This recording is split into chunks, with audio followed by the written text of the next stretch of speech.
My name is Dorian Hale. I'm 31 now, a practicing attorney residing in Delaware. But long before I wore tailored suits and stood confidently in courtrooms, I was just a scared boy navigating a childhood steeped in fear and shadow. My earliest memories aren't of toys or birthday parties. They're filled with the echo of slammed doors, the sting of bruises, and the heavy silence that followed each storm in our house. I grew up in a modest town, the kind where the roads weren't paved but carved from red earth, and the houses stood quietly with peeling paint and creaky porches. From the outside, our family seemed perfectly ordinary. We had a neat lawn, a mailbox with our name on it, and curtains that matched the seasons. But inside it was a different story, one written in fear, whispered apologies, and desperate hope. My father was a towering man, broad and rough around the edges, with thick hands that always looked like they were ready for a fight. The scent of cheap whiskey often preceded his arrival. When he walked in, the air grew tense, as if the walls themselves held their breath. There was a fire in his eyes, wild, unpredictable, and deeply frightening. My mother was his opposite in every way, a soft-spoken woman with gentle hands and eyes that always seemed wet with sorrow. She carried herself with quiet grace, always trying to keep the peace, to shield me from what waited behind my father's anger, but she couldn't stop the inevitable. No one could. Every time my father came home drunk, which became more frequent as time passed, our small home turned into a war zone. It was as if some invisible line was crossed when he opened the door. The plates would smash, my mother would plead, and his voice would rise into terrifying roars. I can still remember hiding behind the couch, my small hands covering my ears, as if that could block out the sounds. I was only 6 the first time I felt his wrath directly. It was a cold evening. Snow blanketed the street, giving everything outside a peaceful stillness that stood in cruel contrast to the chaos inside. I had spilled a glass of milk at dinner, just a simple mistake, something any child might do. But to my father, it was an offense worthy of punishment. "What do you think this is? Your kingdom to mess up as you please?" he yelled, his eyes bloodshot and wild. Before I could understand what was happening, his hand came crashing down on my shoulder. The force knocked me off the chair and onto the ground. My breath left my body in a shocked gasp. My mother sprang into action, throwing herself between us, shielding me with her own body. "Please, John, he's just a little boy," she cried, her voice cracking. But he didn't stop. He grabbed her by the hair and yanked her backward, dragging her across the floor. The kitchen echoed with the sound of fists and broken cries, and all I could do was curl into myself, covering my head, praying for it to stop. When he finally stumbled away, leaving destruction in his wake, my mother picked up the broken pieces, literally and figuratively. That night, she sat on the edge of my bed, gently touching the darkening bruise on my shoulder. Her hand trembled, her voice was soft, but her eyes held something fierce. "Dorian, you've got to be strong, baby. I'm so sorry. I wish I could protect you better," she whispered, barely able to finish the sentence.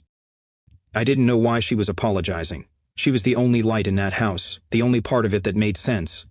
I just clung to her, small arms around her waist, and made a silent promise that one day I'd grow strong enough to get her away from all this.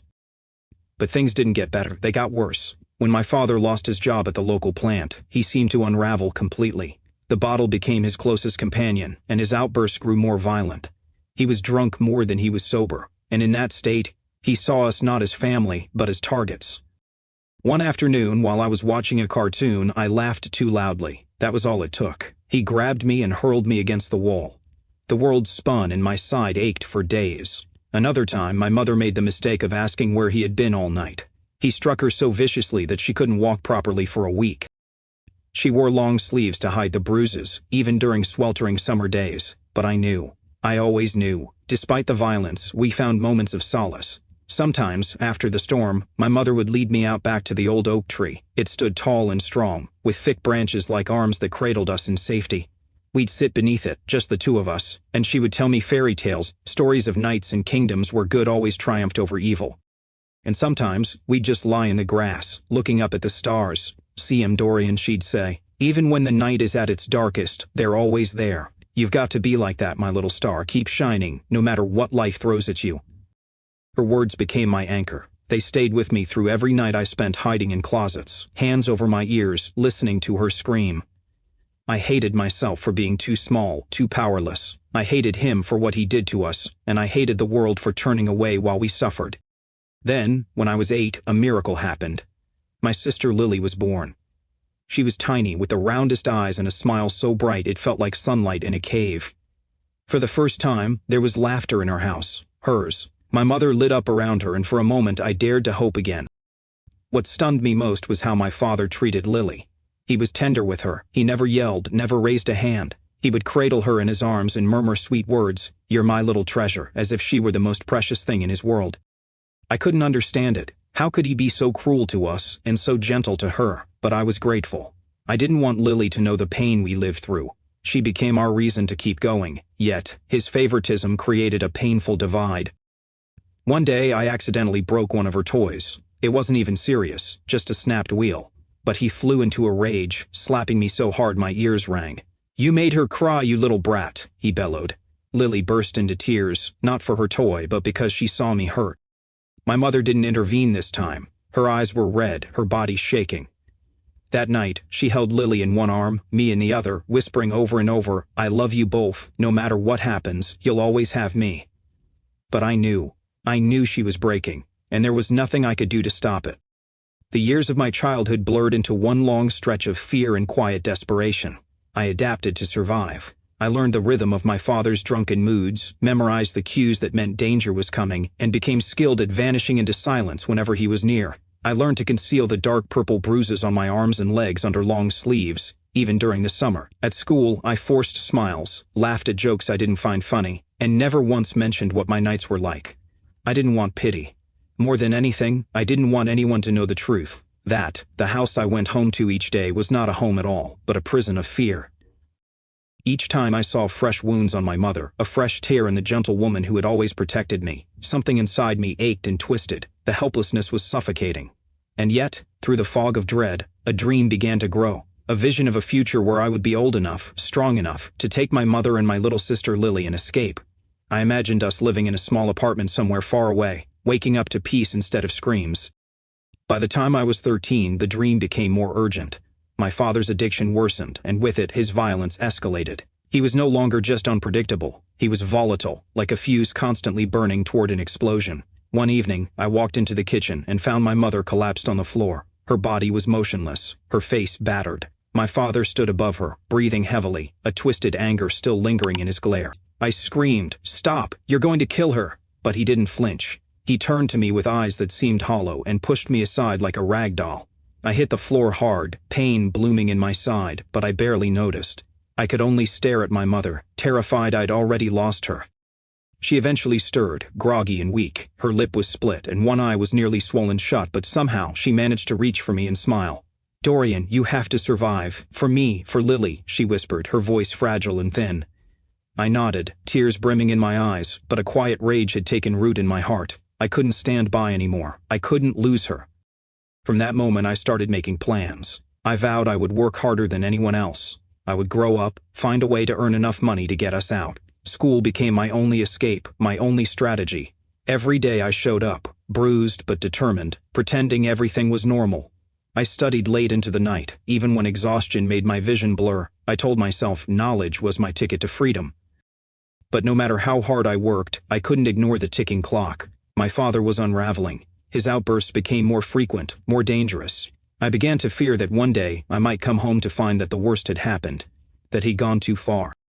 When I was 16, while other teenagers were worrying about math tests or trying to muster the courage to ask someone to prom, I lived in a constant state of fear. The walls of our house seemed to close in tighter each day, and the tension in the air was suffocating. It felt like our home was a time bomb, one that could detonate at any moment. The arguments between my parents grew more heated and more frequent. Much of their fighting centered around a woman my father was seeing. I heard her name once, muttered under his breath, and though I never saw her, her presence loomed like a shadow over my mother's face. One night, I heard my mother scream at him, "If you bring her here, I swear I'll end it." His reply was immediate, venomous. "You think that scares me? You're nothing, Ellen. Just a pathetic woman, always whining.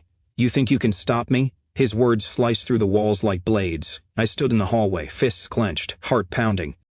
It was then I started noticing deeper signs in my mother. She moved slower, spoke less. Her back seemed permanently hunched. Her eyes dulled. Once, I walked into the kitchen to find her sitting silently at the table, her hand wrapped around a mug of tea that had long since gone cold.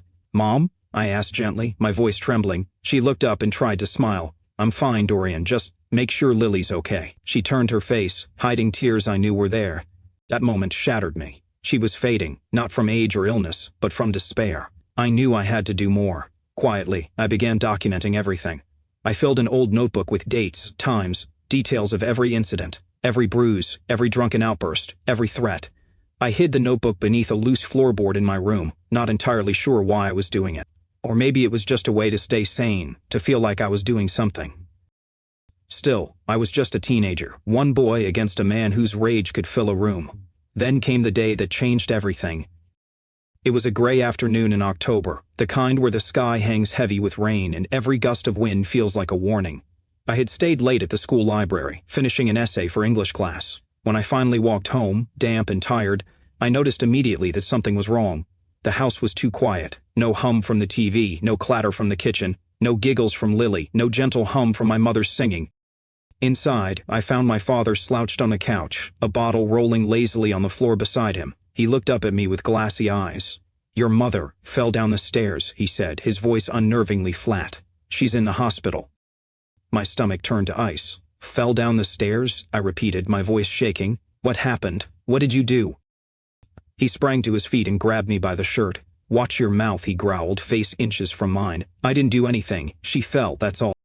He shoved me hard and I hit the ground, but I didn't stay. I bolted out the door without even grabbing my coat and ran full sped to the hospital. When I burst through the emergency room doors, my lungs burning, a nurse led me to a hallway. Lily sat there, curled up on a bench, clutching the fabric doll our mother had sewn for her. Her cheeks were soaked with tears. "Dorian," she sobbed, flinging herself into my arms. "Mom won't wake up." I held her tightly, trying to be strong, but my heart was cracking. A doctor approached, his face grim. "Your mother suffered a traumatic head injury," he said gently. "She's unconscious, and we're monitoring her closely." I stepped into the room and felt everything shift. There she was, my mother, so still, so pale, her face ghostly under the harsh hospital lights. The bruises on her arms and around her neck looked like ugly truths that could no longer be denied. Her chest rose and fell slowly, the only sign she was still holding on. And right then, something in me changed forever. "They did everything they could," the doctor said softly, his eyes filled with practiced sorrow. "But she didn't make it. I'm sorry." The words struck me harder than anything my father had ever thrown. I don't remember how long I stood there beside her hospital bed, only that I refused to let go of her hand. Her skin was cold, far colder than I had ever felt it, and the warmth that used to soothe me as a child was gone. It was like holding on to a memory already slipping through my fingers. I wanted to scream, to break something, to run back home and confront my father, demanding the truth with fists if I had to. But I couldn't move. My body refused to cooperate. My heart felt as though it had been ripped out and replaced with a hollow, echoing void. Lily was there, clinging to me, her tiny body racked with sobs. I wrapped my arms around her, trying to protect her from the nightmare that had consumed us both. "It's going to be okay," I whispered. "I'll take care of you." But even as I said the words, I didn't believe them. I didn't believe anything would ever be okay again. The days after my mother's death blurred together in a fog of grief and helplessness. My father made the funeral arrangements, but it was more for appearances than mourning. He showed up to the service in a crumpled, ill-fitting suit that smelled of whiskey. He didn't speak a word to Lily or me. He stood silently, hands in his pockets, as if bored with the neighbors came, offering their condolences in hushed tones, casting sympathetic glances our way. But behind those glances I saw something else. Suspicion. They didn't believe my mother's death was just an accident. They had heard the fights. They'd seen the bruises. But no one said anything. No one dared confront the man they feared. I wanted to scream at them, tell them the truth, that my mother didn't fall, that she was pushed, that my father, with his hatred and rage, had ended her life. But I had no solid proof. My notebook, filled with observations and notes about his violence, wasn't enough. In the eyes of the law, I was just a grieving teenager with no voice. That night, after the funeral, I lay on my bed staring at the ceiling. My chest felt like it was caving in. I kept hearing her voice in my head, soft and reassuring from just days earlier. "Dorian, you're my hope," she had whispered as she hugged me. "No matter what happens, you must keep going. Be strong." I had promised her I would, but now that promise felt impossible to keep. She was gone. I had failed her. The doubts haunted me. I couldn't shake the memory of their last arguments. The name Clara kept echoing in my mind. My mother had confronted my father. I had heard her voice, brittle yet determined, as she accused him of seeing Clara again. "Do you think I don't know?" she had said. "How long has it been going on, John?" He had dismissed her, called her paranoid, but I saw the flicker of fear in his eyes. It wasn't just an affair, it was something deeper, something dangerous. Did she know too much? Was that what led to the fall? I couldn't live with the questions. I began searching for answers in secret, slipping into my father's room while he was passed out drunk. One night, I found an old phone hidden in the back of his desk. My hands trembled as I unlocked it. There were messages, dozens of them, between him and someone named Clara. The tone of the texts was intimate but laced with tension. "Ellen knows," one message read. "She'll ruin everything." Another, "Don't worry, I'll take care of it." My blood ran cold. These weren't just messages from a lover. They were the hints of something more sinister. But as damning as they seemed to me, I knew the law wouldn't see it that way. Not from a 16-year-old boy with no legal clout. Desperate, I turned to the only adult I trusted, Miss Harris, my English teacher. She had always treated me with kindness and respect. I showed her the messages, laid out my theory. She listened with genuine concern, her brow furrowed. "I believe you, Dorian," she said gently, "but these messages, they could be interpreted in different ways. It's not enough. You need something more concrete, and you're not safe confronting him alone." I left her office feeling defeated. She was right. The truth sat like a weight in my chest, but I had no way to wield it. I was powerless, and my mother's killer was walking free, living in the house I used to call home. 2 weeks after the funeral, Clara moved in. Just walked through the front door with a suitcase and a smug smile. She acted like she belonged there, laughing with my father, filling the house with her artificial perfume and hollow voice. I remember standing in the hallway, shaking with rage. "Who is she?" I demanded, my fists clenched at my sides. My father turned to me, his expression as cold as ever. "This is Clara," he said. "She lives here now. If you've got a problem with that, you can leave." His words were like daggers. I wanted to punch him, to make him feel the pain he had caused all of us, but I knew it would be useless. I wasn't strong enough, not yet. I looked over at Lily, standing by the wall, her little hands trembling. Her eyes were wide with confusion and fear. I couldn't leave her. I wouldn't. Clara made our lives hell. She took over the house, barking orders and criticizing everything. She sneered at the photos of my mother, moved her belongings into boxes, and began erasing every trace of her existence. I saw her slap Lily's hand once when she spilled juice on the table. My father said nothing. At night, Lily would climb into my bed, her small frame trembling. "Dorian, you won't leave me, right?" she whispered one night, her voice barely audible. I held her close, burying my face in her hair. "Never," I whispered, "I promise." But that promise felt heavier each day. I was just a boy with a part-time job and a dream of escape. I worked evenings at a grocery store, saving every penny I could, telling myself that one day we'd leave, one day I'd get her out. Then came the breaking point. It was a Saturday night, about a month after the funeral. I came home late from work, the sun long gone and the house cloaked in darkness. As I opened the door, I heard Clara yelling. Her voice was sharp, filled with disdain. "You're as clumsy as your mother," she snapped. I stepped into the living room and saw Lily standing there, trembling, tears streaking her face. A glass of water had spilled on the floor. That's all it took. Clara towered over her, her finger pointed in accusation. And in that moment, something inside me snapped. I couldn't bear the sight of Lily's tear-streaked cheeks any longer. My body surged forward, fury rising in my chest like a wave ready to crash. I stormed into the room, my voice louder than I'd ever heard it before. "Leave my sister alone." Clara spun around, her expression turning ice cold.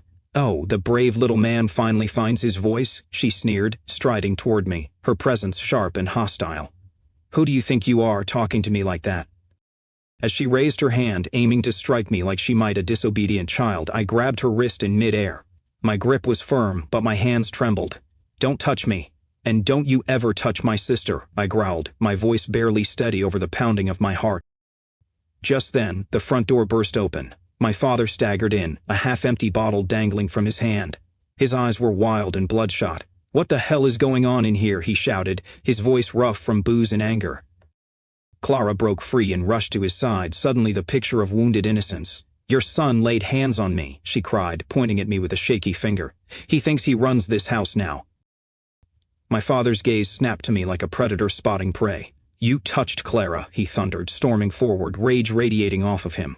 I stood still, my entire body quaking, but I didn't back down. "I didn't touch her," I said through clenched teeth. "She was yelling at Lily. I just stopped her." That was it. The final straw. He lunged, grabbed the front of my shirt, and dragged me toward the door. You want to act like a man? Fine, get out. This house isn't yours anymore. He yanked the door open, the cold night air flooding in. You think you're a hero? You think you're better than me? Before I could answer, he shoved me out, and I stumbled down the steps, landing hard. The door slammed behind me, and the lock clicked shut with a cruel finality. Rain began to fall, a slow drizzle that seeped into my clothes and my bones. I sat on the front steps, stunned. I had nothing, no phone, no wallet, not even a jacket. Just the thin grocery store uniform in my backpack and the raw ache in my chest. Inside, I could hear Lily crying. Her sobs cut through the walls like knives, and I wanted to scream, to break the door down, to take her away right then and there. But I knew I couldn't. My father was strong and vicious, and I was no match for him. All I could do was pick myself up and walk away, wiping the tears from my face with numb fingers. I whispered to the wind, I'll come back for you, Lily, I promise. I wandered the streets for hours, aimless and freezing. Eventually, I found a park and curled up under a tree, the same way I had with my mother all those years ago. Only this time, the oak tree offered no warmth, no stories, just cold bark and a brutal silence. Mom, I whispered into the darkness, what do I do now? The wind rustled the leaves as if trying to answer, but gave me no clarity. The next morning, I found myself standing at the doorstep of my best friend's house. Tommy opened the door, and his eyes widened at the sight of me. Soaked, shivering, and broken. Without asking a single question, he pulled me inside and wrapped a towel around my shoulders. His mother, Linda, was a kind soul. She cooked me a hot breakfast, sat me down, and simply asked, what happened? And for the first time, I told the full story, everything. From the day my mother met my father, to her death, to Clara's cruelty, to being thrown out like garbage. When I finished, I expected shock or disbelief, but Linda didn't flinch. She just reached out and pulled me into her arms, and for the first time in what felt like forever, I let go. I sobbed into her shoulder like the boy I still was, clinging to someone who made me feel safe. She let me stay with them for a few days, and I felt a sliver of peace, but deep inside, I knew it couldn't last. I couldn't bring danger to their door. My father was unpredictable. If he knew where I was, he might come causing trouble. So I thought of the only other person I could turn to, my Aunt Sarah, my mother's younger sister. They had been close once, before my mother's marriage drove a wedge between them. Sarah couldn't stand my father's behavior, and though they drifted apart, she had come to the funeral, eyes red, voice choked with grief. She had hugged me then, whispered, if you ever need anything, call me. I found her number written on the inside cover of one of my mother's old cookbooks. My hand shook as I dialed. Aunt Sarah, my voice cracked. Dorian, she replied, alarmed. Sweetheart, are you okay? Everything came pouring out. The fight, getting kicked out, Clara's arrival, Lily being trapped there. I don't know what to do, I said, my voice breaking. I need help. Lily needs help. Without hesitation, she answered, come here, right now. We'll figure it out. We'll save your sister. Her words were like a beam of light in the pitch black. I packed the little I had and prepared to leave. Linda hugged me before I left, her eyes misty. You're a brave boy, Dorian, she said, placing a few dollars and a bag of food in my hands. Take care of yourself, and don't give up on Lily. I boarded the bus to Sarah City, not knowing what the future held, but clinging to the hope that somewhere ahead, things could get better. As the town I had known all my life disappeared behind me, I felt a strange mix of grief and resolve. I wasn't just leaving a place. I was leaving behind the boy who had been scared, beaten, and silenced, the boy who had survived. The ride was only a few hours, but it felt like a lifetime. I stared out the window, gripping my backpack, replaying every moment. I worried about Lily constantly, whether she was safe, whether Clara was hurting her. The thoughts twisted my stomach, but I forced myself to stay strong. I had made a promise. When I finally arrived, Sarah was waiting at the bus station. Her eyes were red from crying, but her arms opened wide and she pulled me into the kind of hug I hadn't felt in so long. You've been through hell, Dorian, she whispered, voice thick with emotion, but you're not alone anymore. From now on, you have us.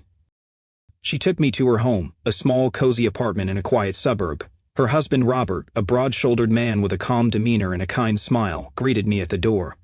He placed a hand on my shoulder and said simply, welcome home, kid. And just like that, for the first time in a long time, I began to believe that maybe, just maybe, everything could change. Those early days living with Aunt Sarah and Uncle Robert felt surreal. I moved through them like a shadow, a husk of myself. I ate because they told me to. I slept because exhaustion dragged me under. I went to school because it was expected. But my heart, my thoughts, Every beat and every breath remained with Lily. I called Tommy every chance I got, desperate for updates. He kept his promise, keeping an eye on her from a distance. "She's still going to school," he told me once, his voice low. "But she's different. She's quiet, sad, like she's barely there." That hurt more than I could say. I was out, safe, but Lily was still in that house, with him, and her. I knew I couldn't delay, but I also knew I wasn't strong enough yet. Not emotionally, not physically, not legally. I needed time. I needed a plan. Sarah was a godsend. She enrolled me in a new high school and bought me fresh clothes, books, and supplies. Things I hadn't had the luxury of choosing for years. Robert, ever the stoic guardian, took me aside one evening and showed me a few self-defense basics. "You don't have to be a fighter," he said, wrapping my hands, "but a man ought to know how to protect those he loves." I nodded, grateful, but deep down I knew fists alone wouldn't be enough to defeat the monster I was up against. What I needed wasn't just muscle, it was information, strategy, support, and time. I tried to rebuild my life, going through the motions of being a student, a nephew, a teenager. But at night, my mind returned to the house I left behind. I dreamed of my mother often. In those dreams, she stood beneath the old oak tree, her hands clasped, her smile gentle. "You have to save her, Dorian," she'd say. And each time I woke drenched in sweat, her words ringing in my ears, I'd whisper, "I will, I promise." Living with Sarah and Robert was like stepping into a world I'd only seen in stories. Their small apartment, with its cream-colored walls, soft throws, and the comforting smell of cookies baking in the oven, offered warmth I hadn't felt since Mom passed. For the first time in years, I heard laughter that wasn't forced. I felt safe. But it didn't last, not in my head. The image of Lily haunted me. Her wide, frightened eyes, her tiny voice, the red mark on her cheek, Clara's shrill scolding, my father's looming rage. I couldn't rest, not while she was still there.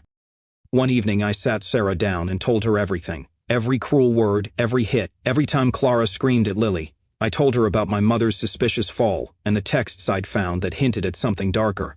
She listened, her expression tightening with every word. By the end, tears streamed down her cheeks. "Dorian," she whispered, voice thick, "I'm so sorry. I knew your father was bad, but I didn't know to..." I reached for her hand. "It's not your fault, but I need your help now. I can't leave Lily there, I won't." She nodded without hesitation. "Then we'll do this, together. But we have to be smart. Your father's dangerous. Clara too." She turned to Robert, who had been listening silently from the couch. He stood and walked over to me, placing a firm hand on my shoulder. "We'll get her," he said. "No one lays a hand on your sister ever again." That following weekend we packed the car. The drive back to my hometown was only 3 hours, but it felt like a lifetime. I sat in the back, clutching my backpack, heart hammering in my chest. Robert drove with silent intensity, and Sarah kept a tight grip on my hand. "It'll be okay," she murmured. "We'll bring her home." But I couldn't relax. My stomach twisted tighter with every mile. When we finally pulled up to the house, it looked even worse than I remembered. The porch sagged, the lawn was wild, and the windows looked like dead eyes. My old prison. "I'll go in first," I said, trying to steady my voice. "You guys follow after, just wait for my signal." Robert shook his head. "No, we go in together, safer that way."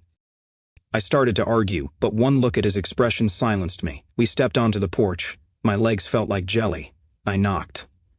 "Lily?" I called. "It's me." No response. I knocked harder. The door swung open. Clara stood there, arms crossed, eyes like daggers. "What the hell do you want?" I didn't answer. I pushed past her. "Lily," I shouted, my voice echoing through the house. "Dorian," her voice faint and tremulous came from the back. I ran down the hallway, heart in my throat. I threw open the bedroom door. There she was, my little sister, sitting on the edge of the bed, clutching her doll. Her cheek was red, puffy. She looked up, eyes wide, and then she burst into tears. "You left me," she sobbed.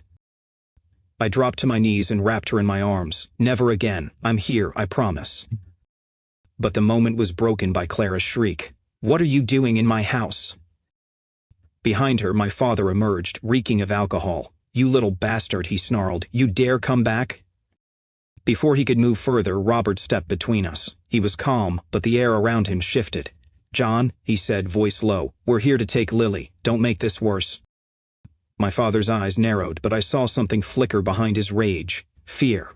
"You can't take her. I'm her father." Sarah stepped forward. You beat my sister. You let your girlfriend abuse Lily. You don't deserve to be anyone's father. You're lying, Clara shouted. But Lily clung tighter to me, sobbing into my shirt. She hits me when Dad's not looking. That was it. The line was crossed. We're leaving, I said, standing tall, and if you try to stop us, Robert won't hold back. My father wavered. He looked at Robert strong, solid, and clearly ready to fight, and stepped back. Clara tried to speak again, but Sarah grabbed her by the arm and yanked her away. Shut up, Clara. You have no right to be here. We walked out, Lily's hand in mine, her doll dragging behind her. My father stood in the doorway, but he didn't follow. Maybe he finally realized he had lost, or maybe he knew he couldn't win. We got into the car, and as Robert started the engine, I held Lily close in the back seat. Her tiny body trembled against mine, but I whispered into her hair, "You're safe now." And for the first time, I believed it. Lily clung to me, her tiny arms locked around my neck as tears streamed down her face. I was so scared, she whispered through sobs. I thought you weren't coming back. I kissed her forehead gently, my own tears falling freely. I'm sorry, Lily. I'll never leave you again, I promise.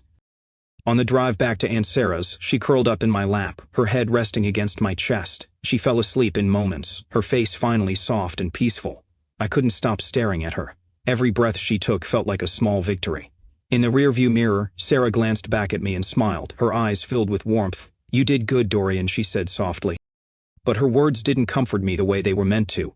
Deep down, I didn't feel like a hero. I had left Lily in that house for too long. Every bruise she had, every tear she'd cried, felt like a failure etched into my soul. I should have saved her sooner, but I reminded myself, she was safe now. That mattered more than anything. When we got home, Sarah ran a warm bath for Lily and made her a plate of baked chicken and vegetables. That night, Lily smiled, really smiled for the first time in months. It was like watching the sunrise after a long, endless night. For a moment, I allowed myself to feel a flicker of hope, but it didn't last long. I knew this wasn't the end of the road. My father and Clara were still out there, and the trauma of what Lily had endured wouldn't vanish overnight. In those first few days, I lived in a strange emotional limbo, both relieved and restless. I'd watch Lily playing in the backyard, humming softly to the fabric doll our mother had made her, and feel both peace and pain. She was safe, she was smiling, but I couldn't shake the guilt. Every time she ran up to hug me and whispered, "Thank you, Dorian," my chest ached. I should have protected her better. I vowed to never let anyone hurt her again, and to keep that promise, I realized I needed more than courage or fists. I needed knowledge. I needed the law. The thought struck me like a quiet revelation, as if the idea had always been sitting in the back of my mind, waiting for the right moment to step forward. My mother had spent her life enduring abuse in silence. She had no legal support, no financial independence, no one with the power to help her break free. If someone like me, someone who understood the system, had been there for her, things might have turned out differently. I wanted to be that person. One evening, while sipping tea at the kitchen table, I looked up at Aunt Sarah. "I want to study law," I said, voice quivering slightly. "I want to become a lawyer. I want to help people like Mom, like Lily." Sarah didn't answer right away. She stared at me, her eyes welling with pride. "It's a hard path," she said gently, "but I believe in you. You have your mother's heart, brave and full of love." She reached across the table and held my hand. That single gesture held more comfort than I could ever describe. For once, I felt supported. In the living room, Uncle Robert looked up from his newspaper. "A lawyer, huh?" he said with a nod. "That's a good path, kid, but it's no joke. You'll have to study harder than ever." He gave me a small smile, then added, "I know someone, a friend downtown who's been practicing for years. Want me to set up a meeting?" I nodded immediately. "Yes, please." That moment became the spark that ignited everything. From that day forward, I threw myself into my studies with a level of focus I didn't even know I had. My new school wasn't elite, but the teachers were passionate and kind. One day, after I turned in an essay early, my literature teacher, Ms. Miller, stopped me after class. "You've been working hard lately," she said. "What's driving you?" I hesitated, but then I told her. About my dream to become a lawyer, about my past, in carefully chosen words. She didn't pity me. She admired my determination. "You have a purpose," she said, "and that's rare. If you ever need help, I'm here." Ms. Miller became more than a teacher. She became a mentor. She introduced me to books about legal history, helped me refine my writing, and guided me through the college application process. In my senior year, I earned top grades, good enough to apply for a university with a pre-law program. When the acceptance letter arrived, Aunt Sarah and Uncle Robert threw a small party, just the three of us and Lily. But it felt like the world. Lily, now 9, handed me a crayon drawing she'd made. In it, I stood beneath the oak tree with a book in one hand and Mom smiling beside me. She'd drawn stars in the sky, just like Mom had once told us to look for during dark times. "You'll do it, Dorian," she said, her eyes glowing. "I know you will." I hugged her tightly, my eyes stinging with tears. "Thank you, Lily. I'm doing this for you and for Mom." I earned a scholarship that covered most of my tuition at a university a few hours away. On the morning I left, I packed my few belongings and hugged Lily so tightly it felt like I was trying to memorize the shape of her. "I'll call every day," I promised. Sarah pressed some bills into my hand, even though I knew money was tight. "You're my pride," she whispered, her eyes glassy. "Go show them who you are." Robert gave me a firm pat on the shoulder. "Keep fighting, kid." And with that, I boarded the bus, carrying a worn backpack, my sister's drawing, and a heart full of resolve. University wasn't easy. I majored in political science and took every law course I could find. I worked part-time at the library, slept too little, and studied constantly. Some nights, I'd stare at my books and feel the pressure closing in. I'd worry about Lily. I'd hear echoes of my father's threats. I'd see flashes of my mother's bruised face. But then I'd look at Lily's drawing, taped to the wall above my desk, and I'd keep going. 4 years passed. I graduated with honors. My heart nearly burst when I received an acceptance letter from one of the top law schools in the country. I called Lily immediately. "Lily," I said, trying to keep my voice steady, "I got in." There was a pause, and then her joyful scream nearly made me drop the phone. "You're a lawyer now, Dorian." I laughed, wiping tears from my cheeks. "Not yet," I said, "but I'm almost there." And I meant it. Law school was unlike anything I had ever experienced. It wasn't just a place of lectures and textbooks. It was a crucible, a relentless arena where sharp minds collided daily. Every case, every statute, every argument was a test of focus, endurance, and will. But I knew why I was there. I was pursuing purpose. I chose to specialize in family and matrimonial law, the field where I believed I could make the most impact. With each class, I dug deeper into the painful reality that so many families lived in silence. I read hundreds of cases detailing the horrors of domestic abuse, stories of children hiding in closets, women living in fear of the man they married. Every account echoed with fragments of my own life: my mother's tears, Lily's frightened eyes, my own bruises, both seen and unseen. Each case sharpened my resolve. I wasn't just studying law to win arguments. I was training to protect those without a voice, to be the person my mother once needed and never had. By my 3rd year, I earned a position as an intern at a small but respected law firm in Delaware. It wasn't a flashy place, but it was known for its deep care for family cases, divorce, custody, protection orders. It was exactly where I wanted to be. Mr. Peterson, the senior attorney, quickly became my mentor. A man of few words, but with an unshakable sense of justice. He saw my hunger to learn, and began assigning me more complex tasks. Everything from deep legal research to prepping for trial appearances. "You've got potential, Dorian," he told me one afternoon, "but never forget the law isn't always fair. Your job is to make it fairer, keep your emotions in check, and you might just change lives." I carried those words with me every day. Then came the moment that would change everything. It was a cool March morning. I was at my desk reviewing a child custody dispute when our office secretary tapped gently on the door. "Mr. Peterson wants to see you," she said. "There's a new case. He thinks it's something you should look at." Curious, I grabbed my notebook and walked into his office. Peterson was behind his desk, his face unusually serious. "Dorian," he began, sliding a manila folder across the table. "This is a domestic violence case. Our client is a woman named Clara Thompson. She's seeking a divorce and an emergency protective order. Her husband's been abusing her, physically and emotionally. And she's finally ready to take action." I opened my notebook and began jotting down notes, but as I flipped open the folder, everything stopped. The name on the file stared back at me like a ghost. Defendant John Hale. My father. The blood drained from my face, my pen slipped from my fingers and clattered to the floor. Peterson raised an eyebrow. "You okay, Dorian?" I struggled to find my voice. I know this man." He leaned forward. "How well?" I paused, heart pounding. Part of me wanted to back away, to recuse myself from the case and run from the past I had worked so hard to outgrow. But another part, the stronger part, remembered my mother's face, remembered Lily's cries, Remembered Clara, once the woman I resented most, now seeking help against the very monster who had destroyed our family. "I can handle it," I said finally. "I want this case." Peterson didn't speak for a long moment. Then he nodded slowly. "All right, but if you start feeling overwhelmed, tell me. This isn't an easy case." I thanked him, took the file, and returned to my desk, my hands still shaking. As I read Clara's testimony, each word cut into me like a blade. She described how the violence escalated from shouting to hitting to threats of death.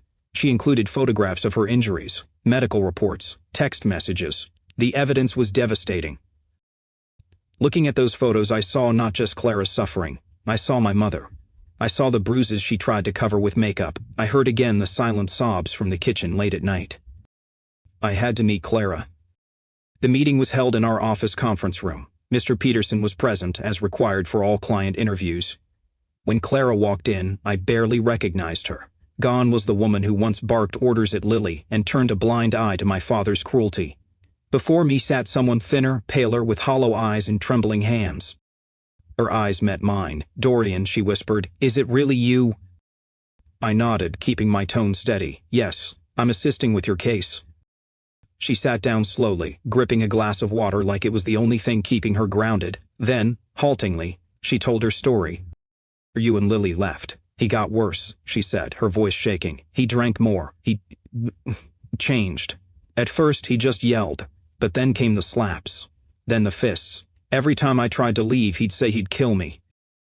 Tears streamed down her face. I thought I could handle him, but I couldn't. I couldn't do it anymore. I listened in silence. 1,000 conflicting emotions roiled within me: anger, sadness, and, unexpectedly, compassion. She had once been part of the pain, but now she was a victim too, and I was a lawyer in training. This wasn't about revenge. It was about justice. Preparing for the case consumed me. I combed through legal precedents, built a detailed argument, and helped Clara document every instance of abuse. My father had hired an attorney, a smug man in a tailored suit, but he didn't have truth on his side. We did. The trial day arrived. I stood outside the courtroom, heart racing. It wasn't my first time in court, but it was the first time I would see him face to face. When he walked in, I barely recognized him. Time hadn't been kind. His frame was thinner, his hair had grayed, but the hate in his eyes remained unchanged. He saw me, smirked, and muttered, "You bastard." I clenched my fists but said nothing. I had trained for this moment. I would not let him drag me down. The proceedings began. Clara took the stand first. Her voice trembled, but her words were clear. She recounted every bruise, every threat, every night she'd prayed he wouldn't come home drunk. She showed the court the photos, the texts, the scars on her arm. And as I listened, I felt something I hadn't felt in years. Closure. Not because he was suffering, but because I was no longer powerless. I had become what I set out to be: an advocate, a protector, a voice for the voiceless. This wasn't just about Clara, or my mother, or even me. This was about all the people still trapped in silence. And I was finally ready to fight for them. She sat there on the witness stand, her voice trembling but her resolve unwavering. Clara recounted everything: the bruises, the sleepless nights filled with fear, the threats whispered in drunken rages. Her words were like echoes from my past. As she spoke, I watched the jury. Some sat in stunned silence, others shook their heads in disbelief, their faces darkening with horror. These weren't just words to them, they were images of cruelty painted in excruciating detail. Then came the cross-examination. My father's attorney stood, straightening his suit with calculated calm. With a voice as smooth as ice, he began to chip away at Clara's testimony, suggesting she was unstable, vindictive, perhaps even dishonest. He implied that her injuries could have been self-inflicted, part of some elaborate scheme to destroy her husband's reputation. I felt my fists clench beneath the table. Every lie, every manipulative question was like a slap to my conscience. I wanted to rise, to defend her, to shout the truth, but Mr. Peterson leaned close, his voice a whisper. "Stay calm, Dorian. We have the truth on our side. Let it speak." I breathed deeply and waited. When my turn came, I stood before the jury, my palms damp, heart racing. I didn't speak about my own past. I didn't mention my mother or Lily or the bruises I once hid under long sleeves, but every word I spoke carried their pain. Domestic violence, I said, is not always visible. It doesn't always leave broken bones. Sometimes it crushes the spirit. It whispers to victims that they are powerless, that escape is impossible. I presented the evidence: The photos of Clara's injuries, the threatening texts, the hospital reports. I spoke with conviction, not anger, channeling every painful memory into strength. When I sat down, Peterson gave me a single nod, a quiet acknowledgement that I had done well. Then my father took the stand. What followed was a performance so rehearsed it made my stomach turn. He cried. He called Clara the love of his life. I never meant to hurt her, he said, voice thick with staged emotion. I'm just a man who made mistakes. I had to look away. He wasn't just telling lies. He was painting over years of violence with crocodile tears, and I feared the jury might believe him. The trial stretched on for 2 long, grueling days. Each hour felt like a test, not just of legal skill but of endurance. The night before the verdict, I couldn't sleep. I sat in my tiny apartment staring at Lily's old drawing, the one of me beneath the oak tree, our mother watching over me.